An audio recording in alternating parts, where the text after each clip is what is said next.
Қайырлы күн, баршаңызға сәлем. Бүгін сіздермен Сара, бүгін сіздермен осылай дүкеннен сатып алып жүрген вареновый сгущенканы үй жағдайында жасайтын боламыз. Құрамы қолжетімді 3 қана заттан дайындайтын боламыз. Ендеше арнама жазылып, подписацияны басып, лайк басып отырыңыздар.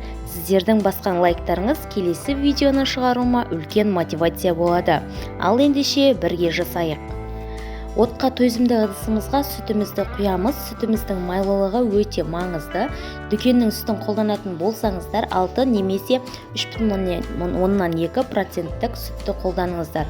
Оның үстіне қантымызды салып, оттың астын жақпастан алдын ала араластырып алып, сосын орташа отта қайнайын дегенше жақсылап қозғаймыз. Қайнауына аз қалған кезде осылай жарты ас қасық ас содасын салып қайта қозғап тұрамыз. Ас содасын салғаннан соң сүтіміз тасып кетпеу үшін қазанның шет-шетіне осылай майды жағып шығамыз. Кәдімгі жейтін майымыз. Ас содасын салғаннан соң біздің сүтіміздің түсі өзгере бастайды. Шамамен менде осы кезде 10 минуттай уақыт өтті. Көріп тұрғандарыңыздай кішкене сарғыш, жасылшыл сарғыш түске еніп жатыр.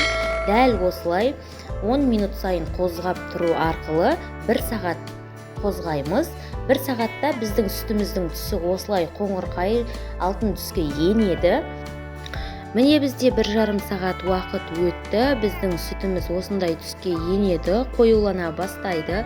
Ал бұл жерде тағы 10 минут ұстадым. Осындай түске енді қарашыл болып, бұның дайын болғанын кез келген бір тарелкаға саламыз да жан-жанына қарай қисайтып, ортасынан сызып көреміз.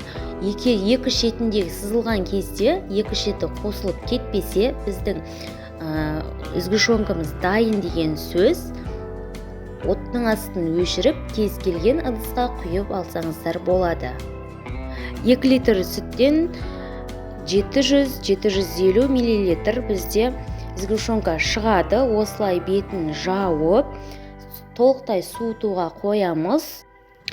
Толықтай суығаннан соң кез келген пирогқа немесе балаларыңызға жегенге қолдана берсеңіздер болады. Мен келесі видеомда дәл осы сгущенкаммен пирог жасап көрсететін боламын.